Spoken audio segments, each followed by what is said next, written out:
Hi ga, subukan din natin ito sa ating graham. Para maiba naman, kaya gawa natin ito ng ibang twist. Ang sarap ga, promise, kaya tara na. So dito gagamit tayo ng 12 pieces ng graham crackers. At putol-putulin ko lang ito ng hindi lang talaga masyadong pino. Yung ganito lang siya mga ga kaliit at pagkatapos ay isit aside muna natin. At meron ako ditong 432 grams ng fruit cocktail at ito ay kuhanin lang natin yung kanyang sabaw. At itabi lang din muna natin yan. So dito sa ating saucepan, maglagay tayo ng half cup na cornstarch at 25 grams na unflavored gulaman. At para sakto lang talagang tamis na hindi masyadong matamis ay maglagay lang ako dito ng 1 cup na condensed milk. Kung gusto mo na matamis ay gawin mo itong 1 can. At 1/4 teaspoon na asin at 1/2 teaspoon ng vanilla extract. At maglagay ako dito ng 33 grams na powdered milk and din haluin ko muna yan. At lagyan ng 250 ml na all-purpose cream. At yung gagamitin lang ninyo na all-purpose cream ay yung naka-room temperature lang. Naka-chilled kasi yung aking all-purpose cream. Wala akong iba dito. At lagyan ng 1 3/4 cups na evaporated milk. And then haluin ko muna yan ng padandahan. At lagyan ko na ito ng 2 cups na tubig. And then haluin lang muna at isa lang na natin. Bali, pakuluan natin ito ng konting kulo lang dito sa katamtamang lakas ng apoy ng ating kalan. At continue lang talaga natin yung haluin hanggang sa kumulo yan. At pag nag-umpisa na itong kumulo na ito'y mainit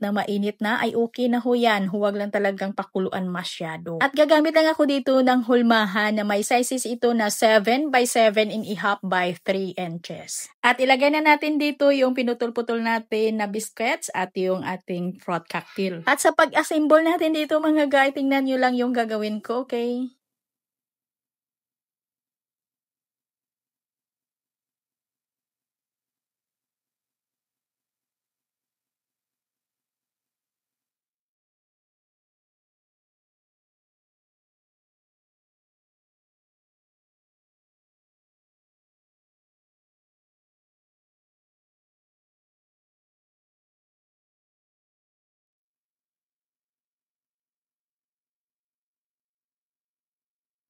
At maglagay tayo dito ng toppings na crushed grahams. At ito mga guy, i-chilled natin ito. Ilagay muna natin ito sa ating chiller ng mga 4 hanggang 5 oras. At ito na pagkalipas ng 5 oras ay tanggalin na natin sa kanyang hulmahan.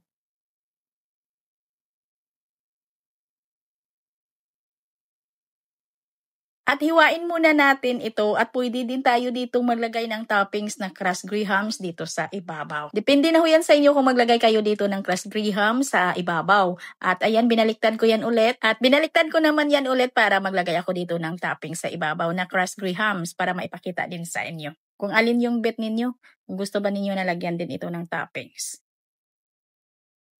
Ang sarap mga ga, promise, try nyo. At sakto lang talaga yung tamis nito. At ang sarap talaga lalo na pag ito'y cold.